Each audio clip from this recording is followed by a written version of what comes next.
you have no idea how difficult it's been to not just talk to absolutely everyone about this. I was contacted by the team that remastered Soul Reaver a couple of weeks ago, and they were like, "Hey Josh, we heard that you like Soul Reaver." I'm like, "You heard correctly, my friends. What can I do for you?" And they were like, "Hey, we're remastering the Soul Reaver games the same way that we remastered the Tomb Raider games." And I was thinking, okay, cool, excellent. 2 of the best games potentially ever made, and you're going to give them the same treatment that you gave Tomb Raider, which I think was one of the best ways to do a remaster. That can't go wrong at all. And it hasn't. It genuinely hasn't. It's probably one of the best remasters I've ever played through. So they contacted me and they said, "Hey Josh, we saw your Soul Reaver video a couple of years ago. I reviewed Soul Reaver 1. One of my absolute all-time favorite games, Legacy of Kain Soul Reaver." And they said, "Hey, we've remastered it. Could you do us a favor? We don't want you to review the game, seeing as we haven't really changed the game, but could you play through the beta version of the Soul Reaver remaster and let us know what's working and what is not working?" I said yes. In my 6.5-hour playthrough, I found one minor graphical bug. That was it. And my God, I was trying to break it, don't you? I was trying. One minor graphical bug. And I messaged them and said, "Hey, I found this." And they responded, "Oh, yeah, we actually found that too. It's been fixed now." So a Q&A tester. Kind of, yeah. Okay, I'll be real with you. I don't normally get like super excited or super hyped for games. I just don't. I'm jaded. I'm old. I'm middle-aged. The fire's gone out. The spark has died. I see something amazing and I just kind of think, meh. This was probably one of the few times in the last couple of years that I started a game. The opening cutscene happened, and involuntarily I just went, "Holy shit." So there's something you need to know about the opening cutscene of this game. The opening cutscene is iconic. All the lines, all the movement, all the direction, absolutely iconic. However, they have obviously improved the graphics. So how do you improve the opening cutscene? Well, you don't really. But they needed to give it the updated graphics. So what they did was they went back and instead of just upscaling the original cutscene, they recreated it shot for shot, camera movement for camera movement, using their updated models and their updated lighting engine to create exactly the original in their graphics, which are not that dissimilar, but they are HD. So when we say remaster, we do not mean remake. This has been led by obsessed fans in the best way. And it shows. Is it AI or just touched up stuff? Oh, no. It's fully remade. It's that they redid the textures, they redid the models, they've not changed the mechanics, they've not changed anything else. But you know what is really cool about this, we're about to see in a second? They have included some cut content. If you've played the original Soul Reaver, you might be thinking, "Oh, we never got the sound glyph, we never got the sound reaver, never got the light reaver, never got to see Kain's Sanctum." They found them. They found the game files. They're not big, but they've found them, and you can play through them. You can run around in them. You can see what the environments would look like. You can read the original script. They've even found, and I will show you in a second, this is so cool, they have found actual footage of the original voice actors doing the original lines, filmed inside the studio. When I was talking to the guys about this sponsored stream, I said to them, "You need to give me there's one golden rule. I will not lie, and I will not shill your game for you unless it's good.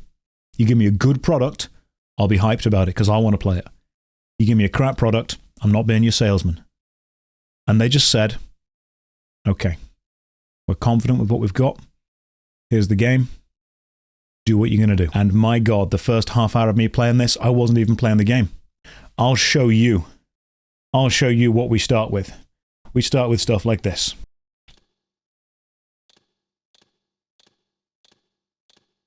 Let's see.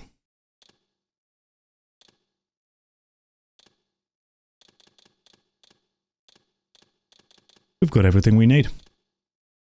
But what if we didn't go straight to the game? What about the bonus content? This is how you do a remaster.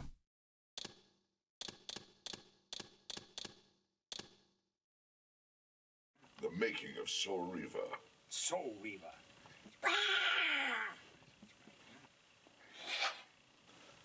I feel an obligation to work out since I'm Soul Reaver. So when the time comes I really meet everybody, I'll be able to wear tight black outfits. And they won't feel so terribly disappointed to see that it's the 60-year-old cocker doing this voice. I had to go out and buy a PlayStation. They sent me Soul Reaver. Right. So I went out to buy PlayStation. Allow me to add in a filter so it's louder for you. I put it up in the house and then I started it. Because I never played it, a game like this. But I played a game, period, other than, you know, Knick Knock or that little Pac-Man or something. Right. And it's extraordinary. The opening is really extraordinary with the wings and the ripping and the throwing down of the abyss. And right. Now I'm getting into the labyrinth. 2 hours later, I still am nowhere. He keeps falling off the rock, and I can't work it to get him on the... They have included actual lost media in this remake. Actual full-on lost media of the original creation of this game. Ah, my wayward child returns. Having unearthed more than you'd like, I suspect. What am I to make of these ruins that litter the land, and these images here in this chamber? Merely the deceits of a failed civilization. You are being misled, Raziel. This ancient race hoped to manipulate the future with these scrawled misdirections. You must tread carefully. There are dark forces at work in this world, bent on subverting your true destiny. Now, maybe you aren't one for watching the videos that come out with this. This is out now, by the way. You can pick this up, and I would absolutely suggest that you do. Maybe just watching the outtakes, because that to me, as an actor, that to me is incredible. Watching the original content creation, the original acting, the performances of both of those incredibly talented voice actors, that's fantastic. But you know what I also like? I like playing through lost media. Does anyone else watch all of those YouTube videos of lost media, lost video games, stuff that was mentioned once or twice within some kind of interview many, many years ago? Oh yeah, well, what about just playing through them? What about, oh yeah, Soul Reaver 1 was meant to have the smokestack, wasn't it? Well, we never found it. Oh, hang on. Yes, they did. They found it. They put it in the game. Oh yeah, you can change the graphics on the fly, by the way. And now if you want to, you can run around and see what the environments were like from finding it. I'm not going to spoil most of them for you, but you've got quite a few rooms and locations which never appeared in the original, that were just hinted at the longest time.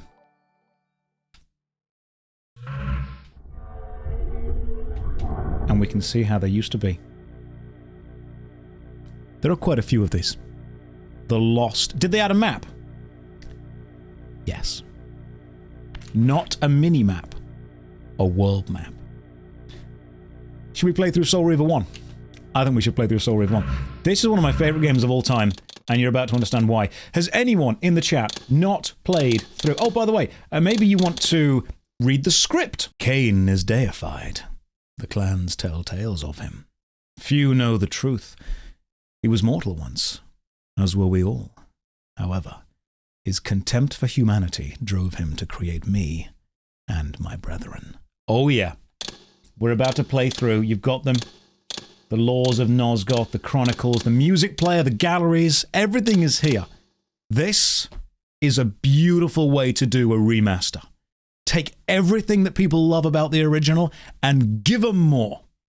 If you haven't played Soul Reaver 1, join me as we play it together now. You played it from a magazine demo, oh hell yeah. We'll give people 5 more minutes to work to get here. I wish this remaster will be profitable. I hope it makes money. I hope this remaster makes money so then they realize that the Soul Reaver franchise has got more depth to it. It's got far more possibility than anyone thought it would have had. Oh, by the way, if you buy the Soul Reaver remaster, you get both Soul Reaver 1 and 2. Both games are included on the remaster. I have not played through the second remaster yet. I've never actually finished the second game, and I'm genuinely excited to play that. Does it come out on Steam? It's out now. Someone messaged me and said, look, it's not the world's cheapest remake. I think right now it's 25 euros for both of them. As I'm getting older, and my God, it's happening quickly, I realized something. I don't see a game telling me that it has hundreds of hours of content as a positive anymore. Sometimes someone will come up to me and go, oh, you got to play this game. It's 200 hours long. I've not always got 200 hours to spare in my own free time. If I'm going to play a game on stream, I don't mind a game that's got hundreds of hours of content. But if I want a more curated experience, sometimes I do appreciate when a game gets in, does its thing, and leaves within 8 to 9 hours. I'm okay with that. I played through Soul Reaver a couple of days ago to check it all works. It does. It's brilliant. Took me, I think it was 6 hours. I want to see if I can finish the entire game on stream today. But when I finished it, I stepped back, and you know what I thought? I thought, Soul Reaver, here's an example. Soul Reaver 1 does not have a crafting system because it doesn't need it. It is a very focused experience. It is not a combat game with puzzles. It is a puzzle game that has combat occasionally within it. People get that wrong about Soul Reaver. Soul Reaver isn't an action fighter game. It's a puzzle game. It's an exploration, puzzle, narrative-driven revenge story. I love a Shakespearean-level revenge story. This is a supernatural, vampiric revenge story with platforming puzzles, block puzzles, time puzzles, puzzles from different realms where you shift from reality to spectral. It doesn't need a crafting system. It doesn't need a level up system. It doesn't need all those superfluous bells and whistles. It needs the core concept to be absolutely nailed. It does it, it gets in, it gets out, it leaves, and it doesn't overstay its welcome. That's what I appreciate. It does not overstay its welcome. Gets in, does it, gets out. Does anyone else in the chat is anyone else getting really bored of games that you're not finishing? Did anyone buy, for example, Assassin's Creed Valhalla and actually finish it? It needs less clunky controls. Oh, do you mean like using the right analog stick to control the camera? Because they've got that now. Oh yeah, right analog stick, control the camera. It's there. I like short, focused experiences in games. It's why one of my favorite games is Portal. In fact, I'll tell you a random story. I have maybe about a year ago now, I ended up being a guest lecturer at a Canadian university, doing a Discord call into one of their games design classes. The professor that worked at the university contacted me and said, hey Josh, I've watched all your videos. We're actually talking about the design of a tutorial. Would you be able to give a talk to the class about the pacing and the construction of a good tutorial? Soul Reaver, the first one, is the game that I use in an academic setting to explain the pacing of a tutorial and stacking mechanics, preparing the player for the rest of the game within about 20 minutes. This, honestly, the first 20 minutes of this game, mechanically, is a masterclass. I didn't even realize how good it was until I sat back to analyze why I don't mind replaying the opening. Have any of you got games that you love replaying the first level of? And then when you sit back and you actually look and you're like, oh my God, that first level does it with a pacing, my God. But in all seriousness, I've explained game tutorials using Soul Reaver. Let me explain. I mean, I'll show you in the game in a second, but in general, Spartan Total Warrior was a badass game. Didn't do well, but it was a good game. Now, the way that a tutorial should work is this. Introduce the player to Mechanic A. Allow them to perform Mechanic A within a safe zone. Mechanic A can be as simple as moving around. Then introduce Mechanic B. Allow them to use Mechanic B within a safe way. Then present them with a puzzle that requires use of Mechanic A and B at the same time to solve. It can be as simple as A is moving, B is jumping. You then need to move and jump. That's all you need to do. That's A, B, stacking A and B. Then introduce Mechanic C. Mechanic C can be simple on its own and not difficult. Then place them in a position where they need to use C and A. Then after that, C and B. Then after that, there's maybe a situation where you need to use A, B, and C. Then introduce Mechanic D. Have D need B. Have D need C. Have D need A. Then a situation with A, B, C, D. That's all you need to do to create a good tutorial. That's it. Legacy of Kain Soul Reaver does that with all of its mechanics in 20 minutes. Dark Souls does it with its mechanic in 20 minutes. Portal does it with its mechanic in 20 minutes. Look at any historically lauded game. You will often find that the first 20 to 30 minutes is a curated experience that tells you everything you need to know. Look at Doom. Look at... I mean, what do you guys think of? Can you guys... I mean, Portal is a 2-hour tutorial with then the game answer. Cuphead. Oh, Cuphead gives you everything, unless you're a game journalist. Game journalist difficulty on Cuphead is way, way too hard. You want to watch, but you want to stay spoiler-free. I'm sorry, but this entire stream is going to be a massive spoiler. We are going to start. I am not going to skip any of the cutscenes, and I will explain the plot for anyone who isn't fully caught up with it. Basically, we are not Cain. We are Raziel, one of Cain's vampiric lieutenants within the land of Nosgoth. Raziel voice for the entire stream. I cannot do the Raziel voice justice. I can try, but there's no way. You can't even touch these guys as far as voice acting is concerned. This is perfect voice acting in the game. To put it this way, when the voice actors were got in for this original project, apparently they weren't big video game fans themselves. They just thought they were coming in, doing a silly game, and then leaving. When they read the script, they sat down and collectively all went, this is theatre. This is straight up theatre. This is classical. This is revenge. This is betrayal. This is action, adventure, emotional. This is philosophical. This is moral.